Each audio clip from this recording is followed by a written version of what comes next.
Okay, guys, let's get started without any further ado. Before we do so, a quick formal introduction on mine. My name is Mohammed Shoaib. I'm a cybersecurity trainer, certified from PC Council. Oh, what's someone saying? Just be, you can mute your mic. If there's any questions, also you can unmute and ask, just so that there's no any background disturbance also.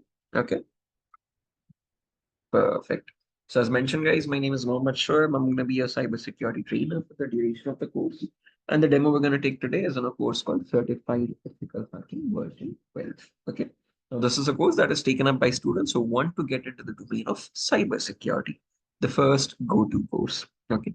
Now, from the name itself, we can figure out there are certain terms, hacking or ethical hacking. Okay. And a lot of students have a misconception that it is one and the same term. Okay.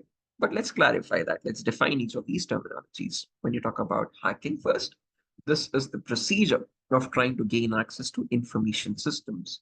Now, these information systems could be anything, as small as a mobile phone to as big as a web application server or a database.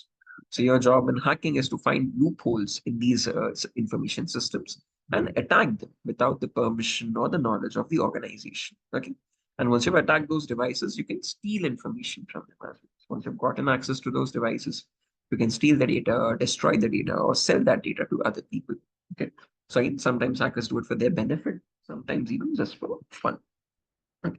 So if hacking is such a malicious task, why do we have a course called ethical hacking is the question. Okay. What I mean by ethical hacking now basically is the procedure of finding these same vulnerabilities or loopholes in the information systems with the consent and with the knowledge of the organization this time. Okay. And once you find the loopholes, you don't attack on them, but you instead report it back to the company so that they can patch it up, they can apply the required necessary security updates and remove any certain loopholes that might cause any harm. Now, depending on these two definitions of hacking and ethical hacking, we can categorize the types of hackers. There's someone known as a white hat hacker, a gray hat hacker, and a black hat hacker. Your black hat hackers are the cyber criminals who perform hacking for their own benefit without asking for consent. On the other end of the spectrum, you have white hat hackers, someone who abides by the laws and policies of the organization, works for securing the organization's infrastructure. And in between, there's a third category called gray hat hackers, someone who doesn't ask for permission like a black hat hacker, but does find the loopholes and report it back to the company, but definitely for a minor price. Okay. They perform penetration testing or find bugs in return for a bounty. A bounty is like a reward that they expect in return. Okay. Hence, they're also commonly known as bug bounty hunters, hunting for bugs in return for bounty. Okay. Now, no matter what category you take, whether you take black hat hackers or gray hat hackers or white hat hackers, all of them perform hacking or ethical hacking in a certain procedure. And that procedure is called as cyber kill chain. Okay. Some companies also refer to it as hacking cycle as well. Okay. So the procedure that hackers follow in order to perform a successful cyber attack and the knowledge of the same procedure, which allows also cybersecurity professionals to understand these attacks at every level, is called as cyber kill chain. Okay. So from this definition, you can definitely understand the procedure is pretty similar for hackers or ethical hackers with minor changes here and there. The same procedure is used by hackers to attack the systems, and the same procedure also allows ethical hackers to prevent these attacks on the same systems. Okay. One second. I think someone else has joined. No. Hi, Mahid. Can you hear me? Hey, Mahid. Just started the session 5 minutes ago or so. Don't worry. You'll be getting the recording as well for all the parts you've missed out. So again, we were talking about what the course is about, okay, and what procedures we're going to learn in the course, okay, for performing hacking or ethical hacking, okay. And you can keep the mic muted, but just in case if you have any questions also, you can unmute it. Okay, right.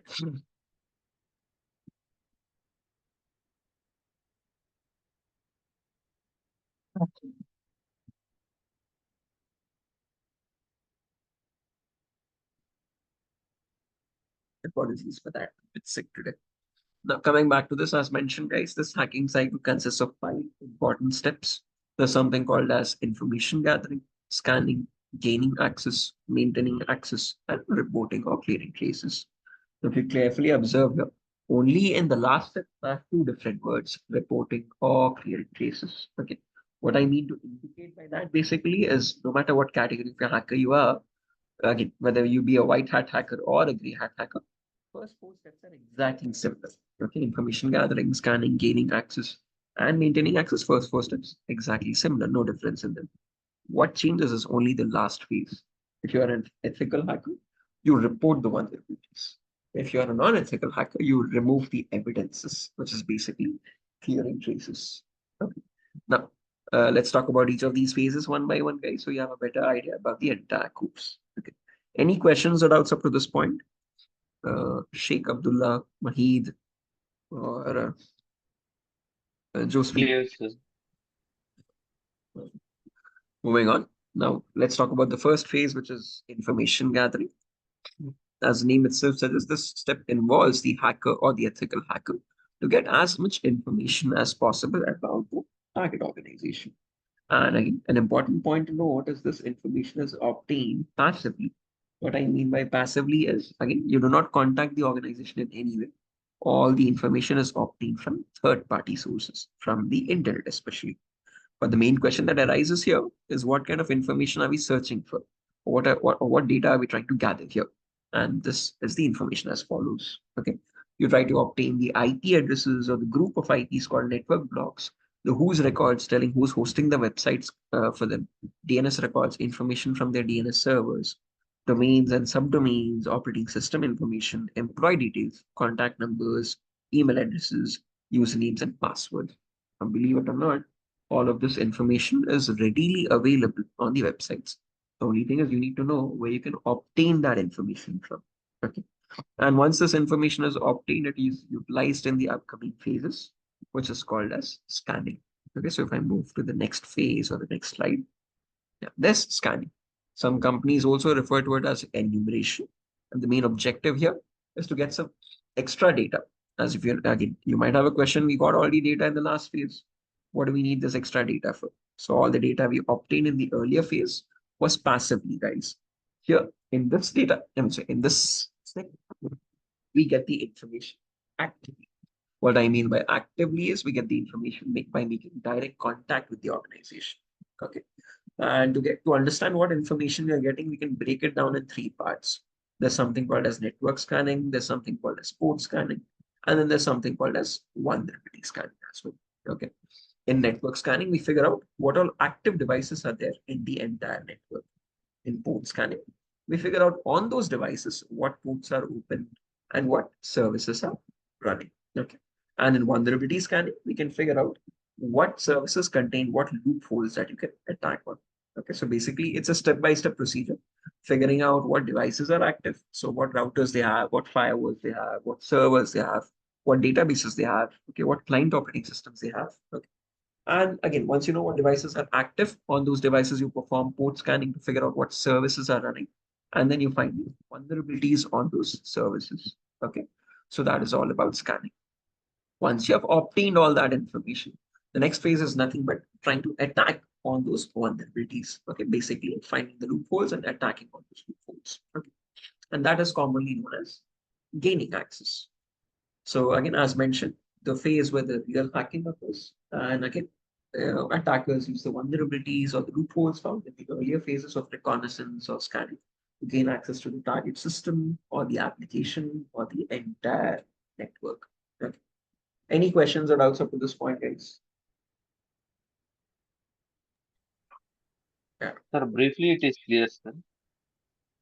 Sorry, come again. Uh, it is clear to what you have teach. Oh, so no questions until this point, right? In depth, it is. I am having some queries, but over the topics, it is. Oh yeah, again, as mentioned, whatever topics I'm discussing here, Abdullah will be working on these practically with the same tools used in organizations in depth. So we will have Okay, sir. hands-on practice. So again, no theory nonsense in the upcoming sessions. So complete Okay. practical base with real-time tools itself.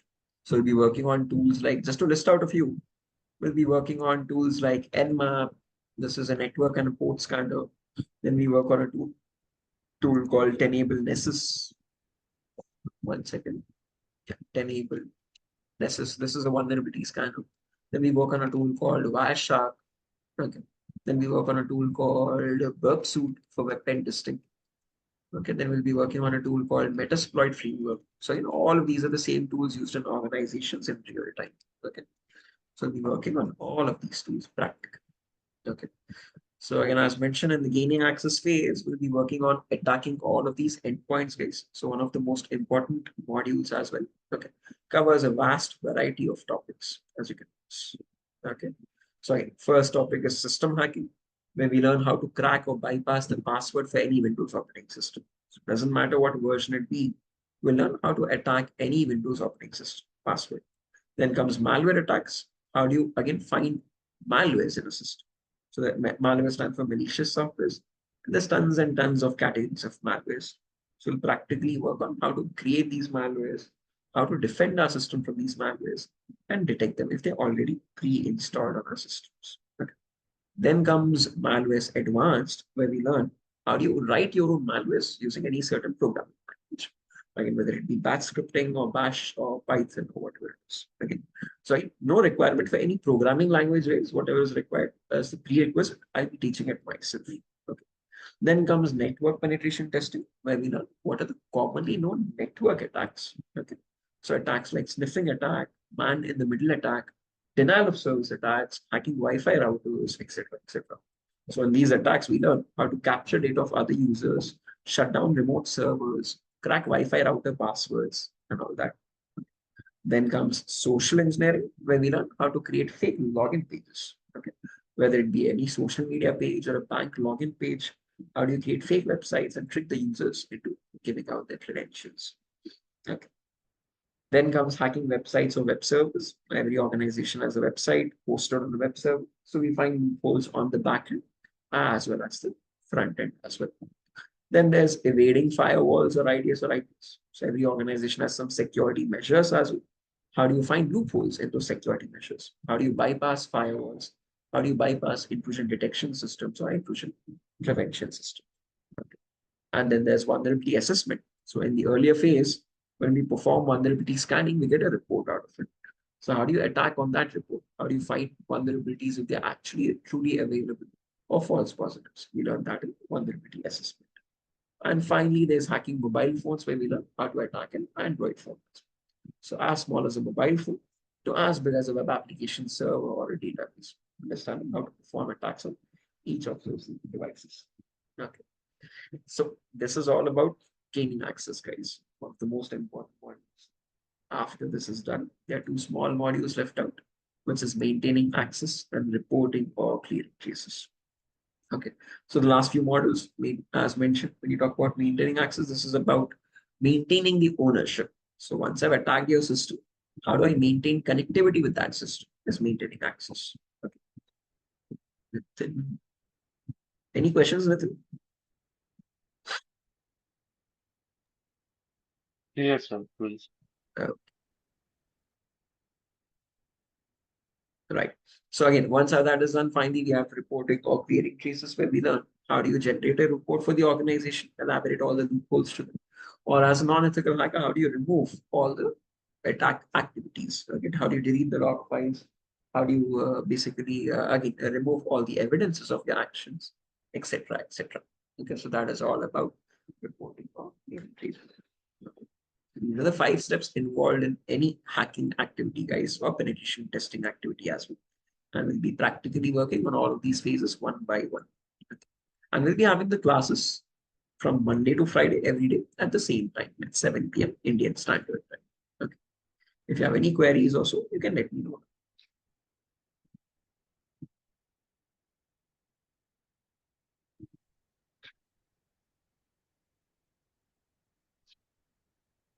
Yeah, Nitin, if you have queries, you can let me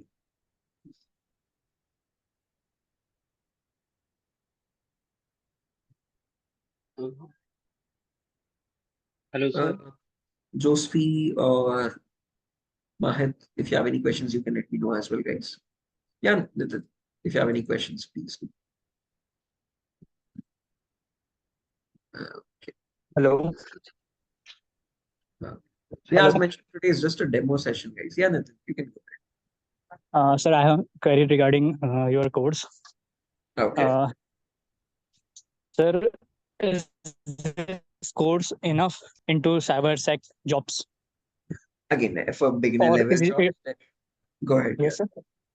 Yeah, Or Nitin, it go is ahead. a basic course? Again, to understand what job roles you can apply for, Nitin, after this course is done, to give you a practical Yes, sir. exam, go to this website called jobs.null.co.in. Yeah, So this is a website specifically for cybersecurity jobs. Okay. And if you click on the freshers tab here, these are all the job roles you can apply for. Web penetration tester, infosec intern, cybersecurity content writer, cybersecurity researcher, IoT pen tester, security consultant, SOC analyst level 1 or level 2, malware yes, analyst, sir. okay, full stack developer for security, etc., etc. So with this course done, you can apply for all of these certain job roles. Okay, Sir, from beginner to after intermediate. this, Sorry, come again. is this course enough? I want your assurance. Is this Yeah, course enough? We can apply cybersec. yeah, more than enough, sir.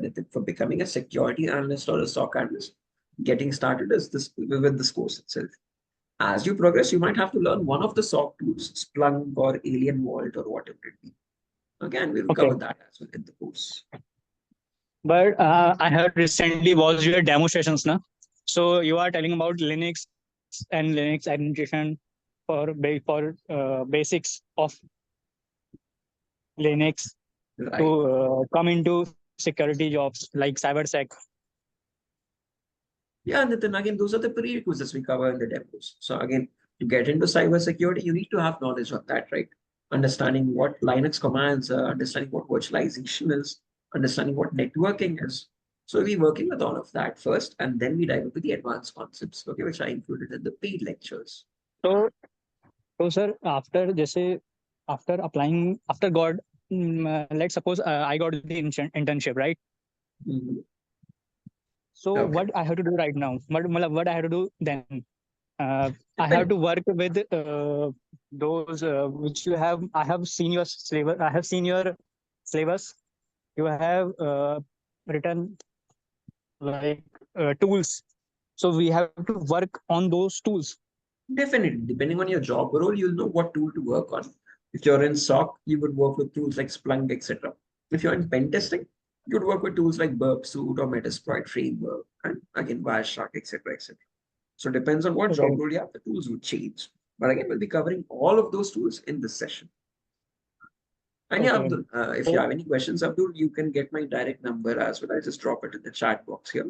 It's plus Okay. 91 984 989 So if you have any queries, I have last query. sure, Please. sure. Can I ask? Yeah, sure, Nitin. Please go ahead. Sir, can I have your recorded session? Yeah, you'll be getting the recordings, Nitin. So every session is recorded, and you'll be getting the recordings as well for all of the sessions. Actually, it's not, for me, it's not possible to go in live session, right? So uh, I am asking for recordings You will get the so that I recordings. can watch For every session, there will be a recording. afterwards. You'll be getting it directly on your email Okay. itself. Right. Any other questions, guys? Mahid, Josephi, Abdullah? Hello, sir. What time it will be better to contact you, sir? After 9 p.m. maybe I'll be done with all my other sessions by then. After 9 p.m. Yeah, that should be a suitable Uh, time. Yes. okay, sir. Sure. So that's that. Please connect back tomorrow at 7 p.m. at the same time, and we'll continue with our first actual session in cybersecurity. Bye, guys. Okay, sir. Thank you. Thank you, guys. Bye.